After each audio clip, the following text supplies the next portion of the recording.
ada berapa objek skala prioritas reforma agraria sih?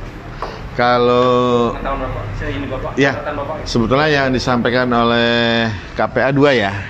Tapi sebetulnya masih ada beberapa lagi, Pak. Yang berhadapan dengan petani saat ini adalah penyotek, pengepul, di mana petani selalu dirugikan. Ya, Kanwil Provinsi Bali ini harus menjadi pemicu semangat, harus menjadi contoh yang baik supaya RA juga dijalankan di provinsi yang lain. Ya.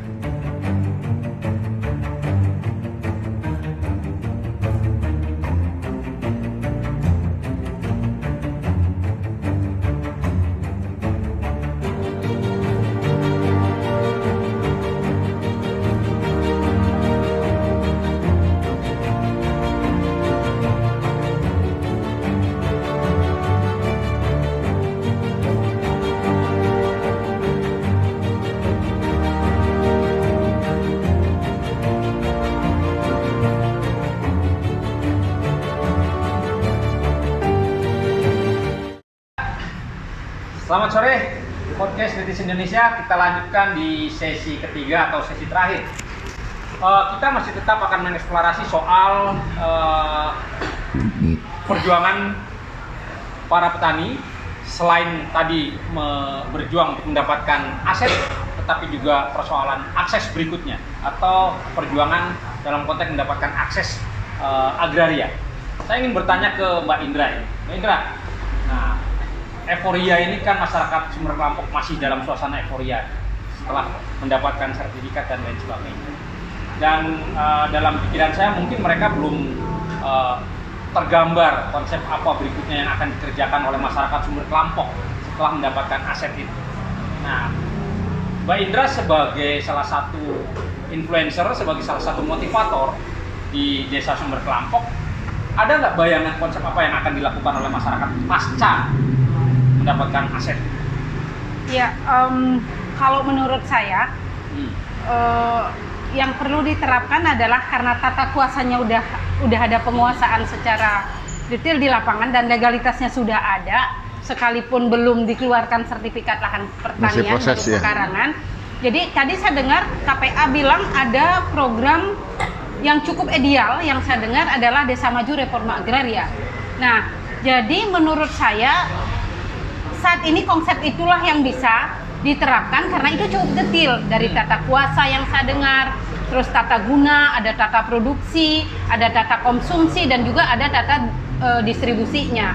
Nah, tinggal bagaimana ada pihak-pihak tertentu, pihak terkait membantu untuk mewujudkan ini, Damara ini, karena kalau saya lihat ini tidak mudah, yang kebiasaan masyarakat tidak rapi, tidak tertata, tidak terpola, bagaimana mempolakan ini. Nah, dan ini butuh bantuan pemerintah yang kembali lagi seperti legal asset, punya hati nurani, punya kemauan, atau punya seperti orang bilang goodwill gitu ya, bagaimana pemerintah ini mempunyai kemauan untuk mendorong mengoptimalisasi lahan yang telah diberikan. Menjadi lebih produktif sehingga sertifikat itu nggak bergeser ke pihak lain. Jadi cukup dengan memproduksi sendiri, tanahnya digarap sendiri, itu juga akan cukup untuk meningkatkan ekonomi. Kalau kita mau bantu, kalau kita nggak bantu ya udah. Misalnya kalau kami nggak dibantu, ya sudah. Seperti misalnya mendorong hanya cukup diproduksi. Bagaimana hasil yang melimpah? Bagaimana menangani itu? Yang selama ini jadi kendala adalah lebih kemana ini harus didistribusi, bagaimana bentuknya, pasar yang mana yang siap untuk menerima hasil petani. Karena yang ada saat ini, yang berhadapan dengan petani saat ini adalah penyotek, pengepul, di mana petani selalu dirugikan. Yang untung itu, yang kaya itu pengepul sama penyotek. Yang saya lihat tengkulak ya. Kalau di bawah tengkulak itu ada penyotek namanya.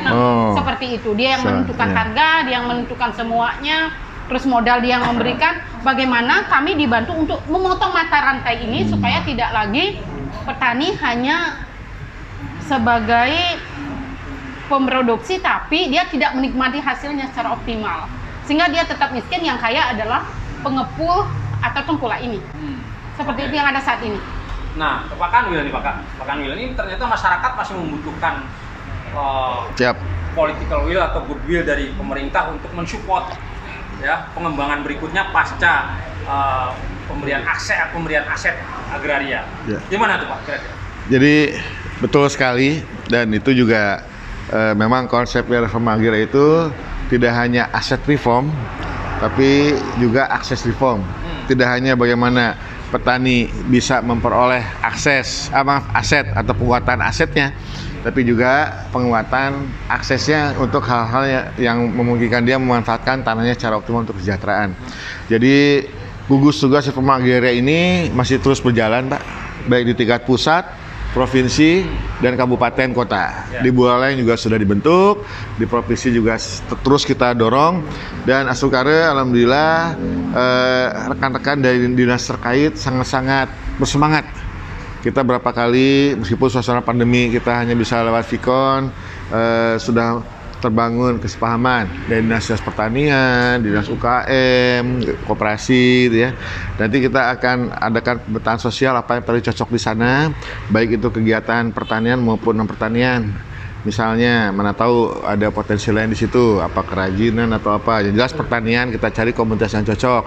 Kita undang dari akademisi, bagaimana supaya pertanian itu bisa dengan baik, atau tadi misalnya mengundang pihak-pihak yang bisa membantu memanfaatkannya secara optimal, seperti yang kita lihat di Lampung atau di Pekutatan, dibantu untuk pisang kevan di situ dengan pihak ketiga yang memang punya kemampuan untuk mendorong itu. Artinya konsep Damara sendiri itu dari sangat sisi sangat pemerintah sejalan. Bahkan kita senang sekali bahwa kami juga nanti akan dibantu mewujudkan asas reform itu bahu-membahu dengan KPA.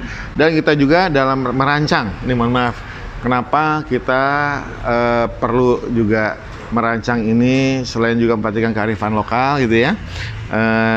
Masyarakat sudah datang ke kita.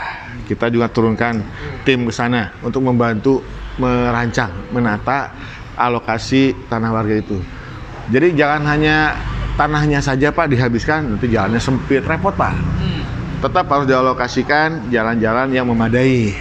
Sehingga jangan sampai orang bisa nanam tapi nanti mau memasarkannya susah. Ya. Terus jadinya nggak efisien Pak. Nah kalau aksesnya, tapi tentu proporsional ya. Ada jalan kolektor, ada jalan yang nanti sesuai dengan dengan tipologi nanti bidang-bidang tanahnya. Kita siapkan juga misalnya bukan cuma jalan, apa nanti kebutuhan warga. Oh kita perlu misalnya tempat untuk berkumpul kelompok tani di mana, gitu ya. Nah, itu kita siapkan. Karena kan buat tempat penyuluhan juga harus ada tempatnya. Dan ke depan juga saya pikir sebenarnya di sana itu kan desa adatnya sudah terbentuk. Pasti mereka perlu misalnya tempat pendidikan. Nanti kan populasi nambah terus.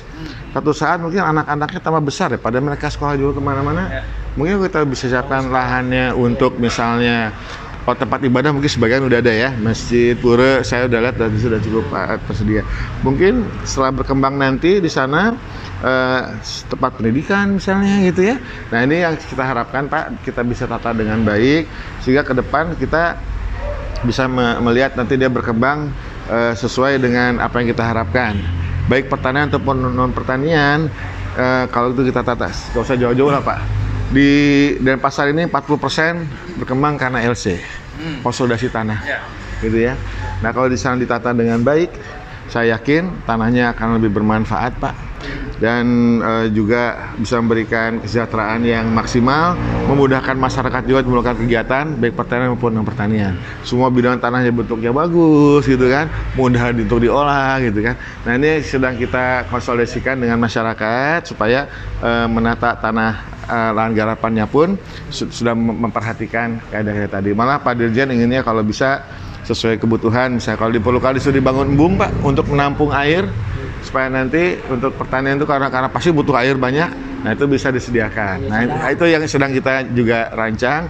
Nah, memang ini perlu waktu agak lama sedikit, tapi kita upayakan lebih baik kita persiapannya agak lambat sedikit tapi hasilnya maksimal gitu ya Pak ya, intinya seperti itu. Dan kita terima kasih sekali, masalah saat kondusif Pak. Malah mereka datang ke Kanwil 3 hari Pak kita kerja di sini untuk merancang itu, dan sekarang tim kita juga berangkatkan ke sana untuk bisa mendudukan apa yang sudah dirancang itu sesuai dengan kondisi di lapangan itu Pak. Kita beruntung Bang di sana kebetulan rata. Nah, istilahnya ceritanya kalau di sana agak bergelombang, agak sulit datanya. Nggak ada orang yang mau ke bagian tanah miring gitu. Di sana topografi relatif datar gitu kan. Nah, itu kita perlu perhatikan juga. Nah, ini tantang kita semua bagaimana kita bisa memberikan bantuan pada warga untuk bisa menata tanah dengan sebaik-baiknya. Nah, ke KPA nih, untuk KPA pertanyaan terakhir. Dalam konteks Desa Damara ya. Sebetulnya menurut KPA dimungkinkan nggak para petani ini bermitra selain dengan pemerintah juga misalnya dengan pihak swasta dalam pengembangan konsep desa damai, desa reforma agraria? Pertama begini, berbicara Damara salah satu alasan misalnya kenapa sih meskipun kalau kita hitung secara kuantitas misalkan berapa orang yang tanahnya dijual pasca rilis sebetulnya tidak terlalu banyak. Cuman itu seakan-akan menjadi momok itu selalu mengkhawatirkan. Salah satu alasan kenapa ada terjadi proses itu salah satunya soal permodalan. Nah, bagaimana kemudian KPA mendorong supaya tidak terjadi? Dalam konsep Damara itu kami dorong anggota-anggota KPA khususnya membentuk lembaga keuangan mikro, Pak. Jadi mungkin Pak Rudi tahu lah ya, pasca rebis di Blitar, kami dorong teman-teman Serikat Tani di sana membentuk lembaga keuangan mikro yang berupa kredit union. Nah, kredit union yang di Blitar itu omsetnya sekarang sudah lebih dari 3 miliar. Luar biasa. Nah, baru saja 1 minggu yang lalu ada kabar gembira lagi. Ternyata teman-teman di Jember, Sekti Jember juga kemarin sudah mendirikan kredit union. Nah, langkah-langkah baik ini yang kemudian kami coba dorong ke anggota-anggota KPA yang lain sehingga tidak punya alasan lagi bahwa kenapa sih mereka dijual tanahnya, diambilkan tanahnya, karena kredit union itu kan berdasarkan partisipasi ya, berdasarkan gotong royong dari anggota itu, modalnya dari urunan dari iuran yang dibayar oleh anggota, kemudian manfaatnya untuk anggota. Dalam proses pengembangannya kredit union yang ada di Blitar ini sudah mulai berkembang ke tahap yang lain. Nah, itu saya pikir satu konsep besar, satu konsep yang sangat ideal dan bagus untuk kita kembangkan, khususnya untuk tahap awal. Kita pengen fokus dulu di anggota-anggota KPA karena KPA punya tanggung jawab moral terhadap anggota-anggotanya. Sehingga tujuan dibentuknya KPA, tujuan dibentuknya Serikat Tani, komunitas masyarakat adat untuk mensejahterakan anggotanya itu bisa terwujud. Kemudian yang kedua, peran serta dari pemerintah misalkan terkait akses reform melalui program-program yang ada di kementerian itu penting, tetapi jangan sampai partisipasi masyarakatnya tidak dilibatkan. Iya, setuju.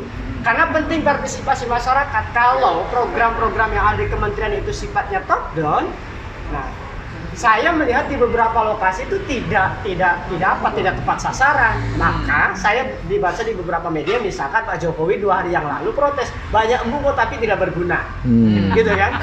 Iya, karena tidak dibarengi dengan irigasi, bangun embung tapi tidak dibarengi irigasi. Karena saya pikir mereka punya konsep tapi tidak dibuka partisipasi publik, partisipasi masyarakat, usulan masyarakat, terutama masyarakat yang terdampak. Nah, kalau pemerintah punya konsep-konsep pemberdayaan ekonomi melalui Kementerian Ekonomi dan melalui kementerian yang lain, saya pikir partisipasi masyarakat, keterlibatan masyarakat itu sangat penting untuk dilibatkan sehingga sesuai dengan kebutuhan masyarakat. Manfaatnya bisa dirasakan langsung oleh masyarakat. Sehingga tidak mubazir mengeluarkan APBN tetapi tidak dirasakan langsung manfaatnya oleh masyarakat. Nah, itu sebetulnya menjadi garis perjuangan KPA. Bagaimana memastikan bukan lagi ngomongin soal pertarungan di lapangan, ngomongin tata kuasa, karena akan jenuh juga. Maka ngomongin 4 tata kuasa, tata guna, produksi dan distribusi itu, apakah dalam proses pelaksanaannya itu nunggu selesai tata kuasanya dulu? Enggak. Bisa saja berjalan paralel. Sambil kita melakukan advokasi ngomongin soal hak atas tanahnya, kita tata guna, kita tata produksi. Betul. Sehingga masyarakat tidak lagi kemudian dalam kesehariannya mereka rapat tapi ngomongin konflik.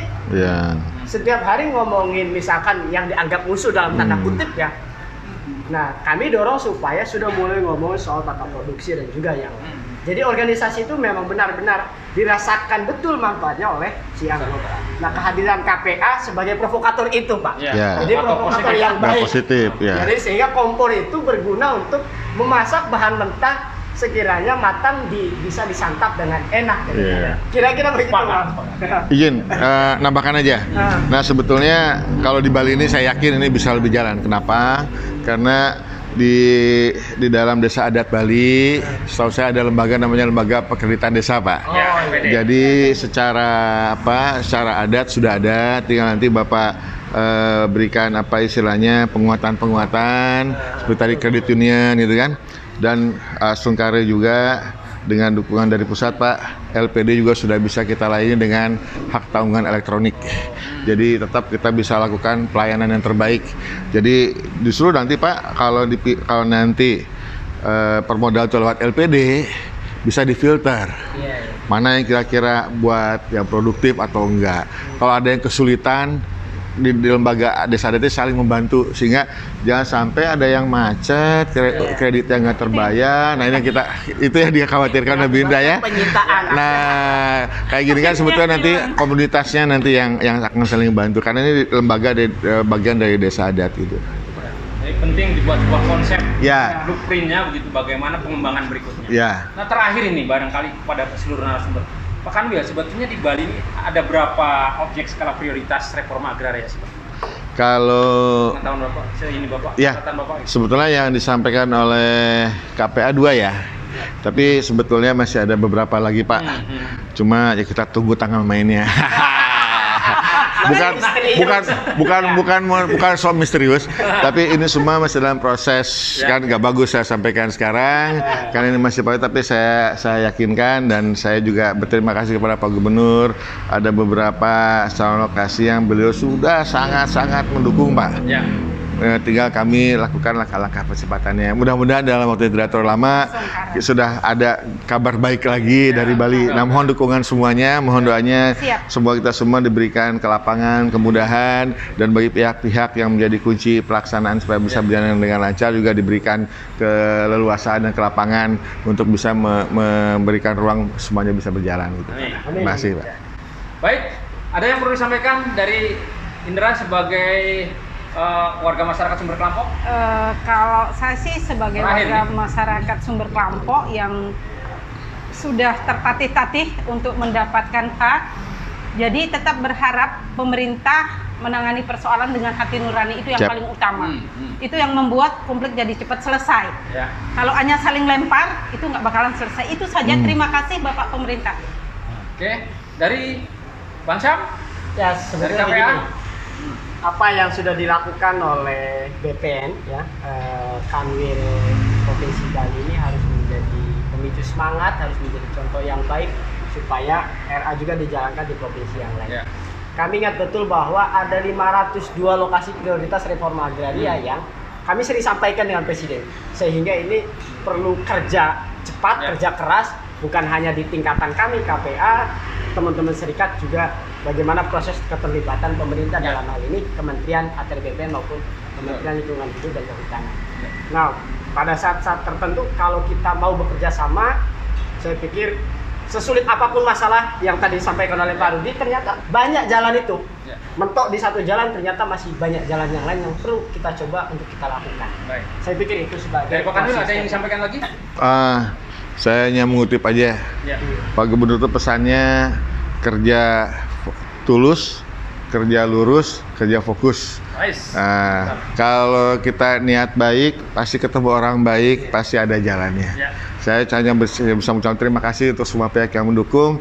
Mohon doanya semoga kita semua kemudian menjalankan reforma agraria dengan baik, bukan hanya di Bali, tapi juga di seluruh wilayah NKRI. Terima kasih sekali lagi, Pak.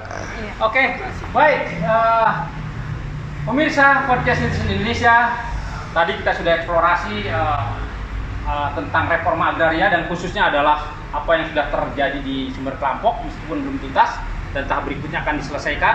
Tetapi persoalan reforma agraria ini sebetulnya adalah menjadi agenda nasional dari Presiden Joko Widodo dan ini memang harus diikuti frekuensinya oleh pemerintah daerah baik di tingkat provinsi maupun kabupaten kota.